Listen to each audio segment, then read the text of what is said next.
अस्सलाम वालेकुम। तो आज का हमारा टॉपिक है mechanism of concentrated urine formation. तो उसके लिए मैं कुछ तमहीद बांधना चाहता हूँ, जिसके लिए मैं आपको समझाना चाहूँगा व्हाट इज़ कोर्टिकोपैपिलरी ऑस्मोटिक ग्रेडियंट। मैंने आपको बताया था कि यहाँ पे कुछ साल्ट्स होते हैं, जो साल्ट्स हैं वो रीअब्जॉर्ब करते हैं लूप ऑफ हेनले से वाजा रेक्टा में, और वाजा रेक्टा जो यहाँ पे प्रेशर है वो इंक्रीज़ कर देता है और वो प्रेशर मेंटेन करता है कोई राउंड अबाउट 50 टू 1200 मिलीओस्मोल पर लीटर। और यहाँ पे जो प्रेशर कॉर्टेक्स में होता है, मैंने फर्स्ट लेक्चर में बताया था 300 मिलीओस्मोल पर लीटर होता है। तो इस इन दोनों की वजह से सोल्यूट्स की क्वांटिटी की वजह से यहाँ पे एक ग्रेडियंट बन जाता है, ऑस्मोटिक ग्रेडियंट, क्योंकि ये ऑस्मोलर वैल्यू कॉर्टेक्स में है और osmolar value inner side of medulla के अंदर है, जिसे कहते हैं हम inner part of inner medullary part of collecting duct और कलेक्टिंग टिब्यूल भी कहते हैं इसको। मैं आपको पहले इसका नाम सारों को बता देता हूँ। इस पार्ट को हम कहते हैं cortical part of collecting tubule, और इस पार्ट को हम कहते हैं जी outer medullary part of collecting tubule. और ये हमारे पास सबसे इनर पार्ट है, तो हम इसे क्या कहेंगे? Inner medullary part of collecting tubule. तो ये जो इनर मेडुलरी पार्ट है कलेक्टिंग टिब्यूल का, यहाँ पे आके जी ग्रेडियंट जमा हो जाता है, जिसको हम कहते हैं कोर्टिकोपैपिलरी ऑस्मोटिक ग्रेडियंट। अब मैकेनिज्म देखते हैं कंसंट्रेटेड यूरिन फॉर्मेशन का। अब जब यहाँ पे सोल्यूट्स की क्वांटिटी इंक्रीज़ हो जाएगी, जब यहाँ पे सारे सोल्यूट्स आके इकट्ठे हो जाएंगे, तो यहाँ से आगे हमें पता है कि मेजर कैलेक्स और रेनल पेल्विस में सब कुछ जाता है। तो यहाँ पे जब यूरिन सारे यहाँ पे आके रीअब्जॉर्ब होंगे, तो कंसनट्रेटेड हमारे पास यूरिन की यहाँ पे फॉर्मेशन हो जाएगी। अब हम देखते हैं कि जो कोर्टिकोपैपिलरी ऑस्मोटिक ग्रेडियंट है, जो कि कंसनट्रेटेड यूरिन बनाता है, इनको कौन कौन कौन से पाथवे कैसे कैसे मेंटेन करते हैं, इस्टेब्लिश करते हैं और ऑगमेंट करते हैं। ऑगमेंट का मैं बताता चलूँ, ऑगमेंट ये होता है कि किसी चीज़ को इंक्रीज़ करके उसकी कैपेसिटी को बढ़ा देना, इस चीज़ को ऑगमेंटेशन कहते हैं। तो जो लूप ऑफ हेनले है, लूप ऑफ हेनले जिसका दूसरा नाम हमने पढ़ा था काउंटर करंट मल्टीप्लायर, वो क्या करता है जी? वो इस्टेब्लिश करता है कोर्टिकोपैपिलरी ऑस्मोटिक ग्रेडियंट को। कैसे? यहाँ से साल्ट की रीअब्जॉर्प्शन यहाँ से एक्सक्रीट करते हैं, और वाजा रेक्टा क्या करता है? इसको रीअब्जॉर्ब करता है। तो ये ये उसका जो उसके करंट है वाजा रेक्टा के, उसको मल्टीप्लाई कर रहा होता है, तो इसे काउंटर करंट मल्टीप्लायर भी कहते हैं। और फिर दूसरा है वाजा रेक्टा। वाजा रेक्टा क्या करता है?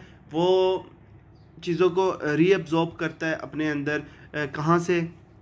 ये हम देख रहे हैं ascending limb of loop of Henle से, तो इसको काउंटर करंट एक्सचेंजर भी कहते हैं। ये मेंटेन करता है कोर्टिकोपैपिलरी ऑस्मोटिक ग्रेडियंट को। अब ये तीन टर्म्स याद रखनी है। एस्टेब्लिश करता है लूप ऑफ हेनले, वाजा रेक्टा क्या करता है? मेंटेन करता है।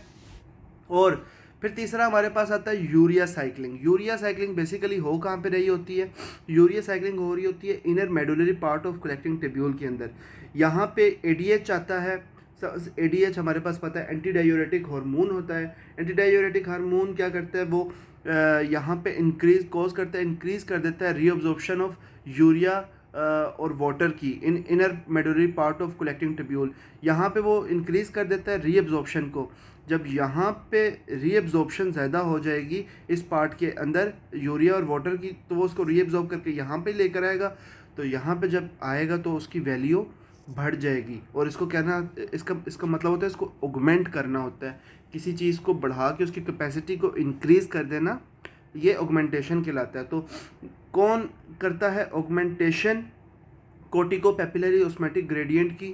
वो करता है यूरिया साइक्लिंग। कैसे करता है? फिर मैं एक दफ़ा बताता चलूँ, एडीएच की मदद से। एडीएच हमें पता है एक हार्मोन है जो क्या करता है?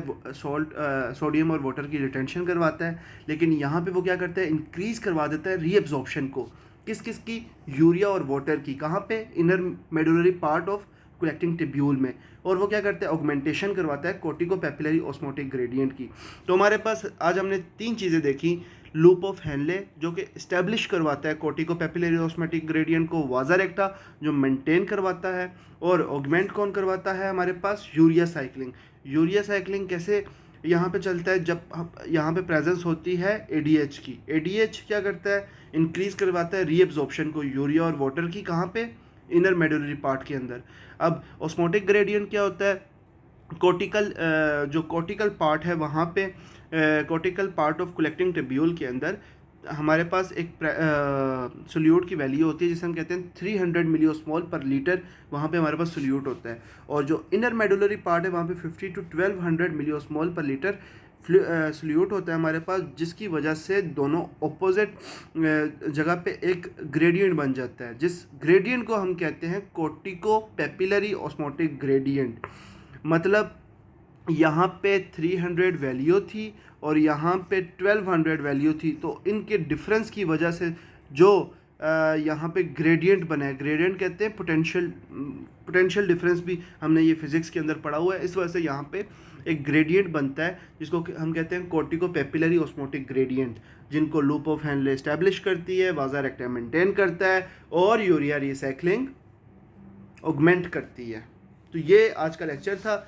और ये मैं ये भी बताता चलूँ, जब यहाँ पे ये इनको रीअब्जॉर्ब करके लाते हैं और यूरिया भी आती है, तो ये जो फॉर्मेशन होती है यहाँ पे यूरिन की, वो कंसनट्रेटेड यूरिन हो जाता है, क्योंकि वो सोल्यूट में काफ़ी ज़्यादा साल्ट्स आ जाते हैं। और फिर हमने इसको आगे कहाँ पे, फिर वही renal pelvis, ureter, urinary bladder और यूरिथ्रा से बॉडी से एक्सक्रीट आउट। तो आज के लिए इतना ही। फिर नेक्स्ट लेक्चर में हम देखेंगे कि मिनिमम वाटर इनटेक 24 आवर्स में कितना होना चाहिए। तो थैंक यू, अल्लाह हाफिज़।